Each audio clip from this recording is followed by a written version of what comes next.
Hello, I'm going to try again. I'm sorry I got cut off last time. I'm just talking really about the fact that the mainstream media, the Western mainstream media, have got its knickers in a twist, completely in a twist, about this small fire in a bucket on a train in London. It's a small fire. It wasn't a massive terrorist attempt, and it was an amateur thing, and I don't care. They keep talking about how it was like the mother of all bombs, really. It wasn't the mother of all bombs. Nothing bloody happened. Meanwhile, the whole mainstream media is ignoring the genocide and ethnic cleansing of the Rohingya Muslims. What the hell has the world come to? What the bloody hell has the world come to if the mainstream media can still be harping on about a small fire in a bucket and a woman with a bandage round her head with not a speck of dust on her from this so-called fireball that ripped through the carriages? It's all utter bollocks, and I'm sick of it. I am sick of this scaremongering mainstream media. That's what they're still doing. They're still scaremongering about that small event, about that ridiculously small event. And meanwhile, hundreds of thousands of Rohingya Muslims are being murdered every day. Do you know what they do? Do you know what I saw the other day?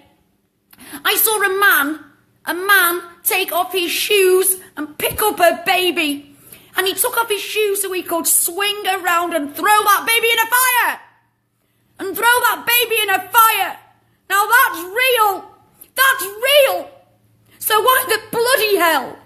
Why the bloody hell are the mainstream media ignoring that? How can they ignore that and concentrate on a poxy little fire that wasn't even a fire? It looked like a match had lit.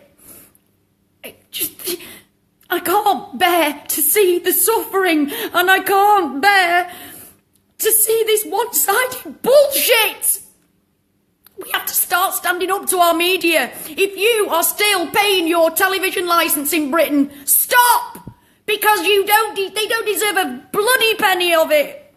While they can ignore babies being trodden on and burned. While they can do that, and concentrate on scaremongering and fearmongering about ISIS and Islamic terrorism. Look what so-called Buddhists are doing to hundreds of thousands of people, but the mainstream media in the West doesn't give a shit about them because they're Muslims. They deserve to live in peace and have a land of their own. Or if they can't have a land of their own, at least be deemed as equal citizens. Equal citizens in the country that they're living in. What they're going to do? It seems to me like the UN and the West are just going to let them all die. Just going to let them all die.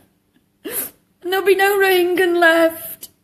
And then they'll go, oh, we should have done something. Yes, you should. United Nations.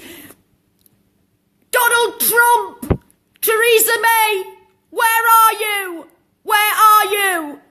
Do something. What's the bloody point in the UN? What's the point in the UN? Yes, it's genocide. Yes, it's ethnic cleansing, but we're just going to sit here and do bugger all. If you could see the things that I've seen. If the mainstream media actually showed you what is happening there instead of their 5-minute little supposed news story. I can't bear any more of it. I can't bear to live in a world where some people are more important than other people. It doesn't matter what your religion is. It doesn't matter how wealthy you are. There is no one person any more important than another. No one.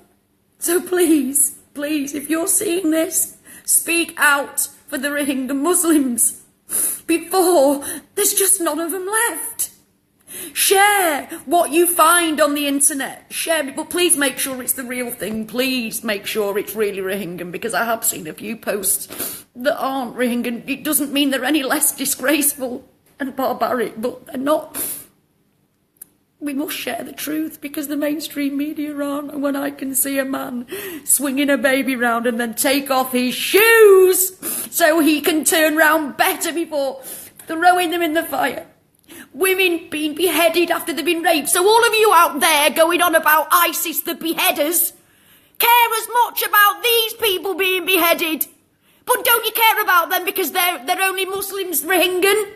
Don't you care about that? So not another bloody word about head choppers from you lot until you speak up for the Rohingya Muslims. Because I know fine well that one day my children, my grandchildren are going to ask, what did you do? And I'll say, I spoke up, at least I spoke up. And I hope, I pray that when that day comes, the Rohingyans will be safe. But they're not. I've seen the most barbaric things I've ever seen. And believe me, I've seen some bloody awful shit. I've seen some terrible, terrible things. But there is nothing, I've seen nothing like the abomination that is happening to the Rohingya Muslims. They need our help. We are their only voice because the world, governments, everybody are taking no notice of them. Apparently this, whatever her name is, Aung San, whatever her bloody name is, wouldn't let the United Nations in to the country. What bollocks is that? Go in anyway. If there was oil there, they'd be in it like bloody Flynn, wouldn't they? So what's the difference? Come on, tell me. Tell me, world. Tell me, United Nations. What is the difference? Why aren't you going in stopping a genocide? Why? Tell me why. When you go into every other bloody country that doesn't agree with what you want, you go in there marching and all over the place. And our media is an absolute bloody disgrace. A disgrace. They can ignore the fact that women are being raped and beheaded. Children, I've seen children having their heads a man stood on the head of a toddler. For the love of God, help them.